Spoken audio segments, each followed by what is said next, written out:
अस्सलाम वालेकुम वरहमतुल्लाहि वबरकातुहू। दूसरे जनाबत में हमारा दूसरा पॉइंट है कि बर्तन से हाथ धोने के बाद नजासत या शर्मगाह धोते और उसके बाद फिर हाथ धोते। हदीस में जैसे कि हज़रत आयशा रज़ियल्लाहु अन्हा से रवायत कि जब रसूल सल्लल्लाहु अलैहि वसल्लम गुस्से जनाबत फरमाते तो पहले अपने हाथ धोते, फिर दाएं हाथ से बाएं हाथ पर पानी डालकर अपनी शर्मगाह धोते। अब उस वक्त में ना कोई शावर था, ना कोई इस तरह के बर्तन थे जिनसे नहाया जाता था। हाथों से ही पानी जो था वो जिस्म के ऊपर फेंका जाता था। ठीक है।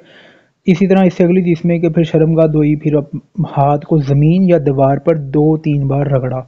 अब ये मिट्टी से साफ़ किया जाता था। ठीक है, सुन्नत तरीका यही है। आज के मॉडर्न दौर के अंदर साबुन, शैम्पू और इस तरह की चीज़ें आ गई हैं हाथ साफ़ करने के लिए।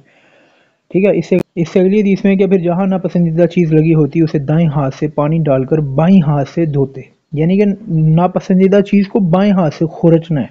ठीक है, अगर वो जिस्म पे लगी रह गई हो। ठीक है। इससे अगली रीत में कि फिर दाईं से पानी डालते और बाईं से अपनी शर्मगाह धोते। जब उससे फारग होते तो दाईं हाथ से बाईं हाथ पर पानी डालकर दोनों हाथों को धोते। तो इससे पता लगा कि बाएं हाथ को और दाएं हाथ को दोनों को बाद में धोना चाहिए शर्मगाह धोने के बाद। इससे अगली चीज़ में भी इसी तरह है कि रानों पर जो कुछ होता उसे धोते।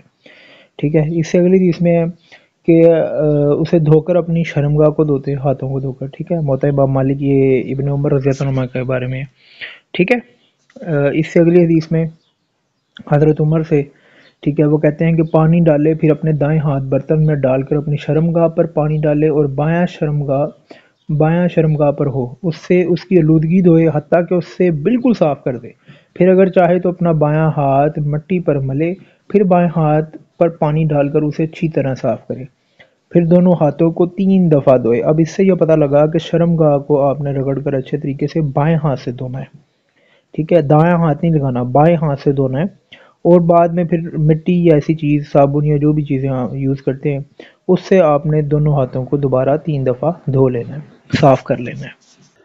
अल्लाह पाक से हम दुआ करते हैं अल्लाह पाक हमें हदायत दे, हदायत का ज़रिया बनाए, अमल करने की तौफ़ीक दे। अल्लाह पाक से हम पनाह मांगते हैं तमाम बुराइयों से, शयातीन से, मुनाफिकीन से, तमाम गुरूर तकब्बुर से और ऐसी तमाम चीज़ों से जो हमें दोज़ख की तरफ लेके जाने वाली हैं, अज़ाब की तरफ लेके जाने वाली हैं। अल्लाह पाक हमें अपनी पनाह अता फ़रमाए। ऐसी मज़ीद वीडियोज़ हासिल करने के लिए, पैगामात हासिल करने के लिए हमारा चैनल सब्सक्राइब करें। शुक्रिया। अस्सलाम वालेकुम वरहमतुल्लाहि वबरकातुहू।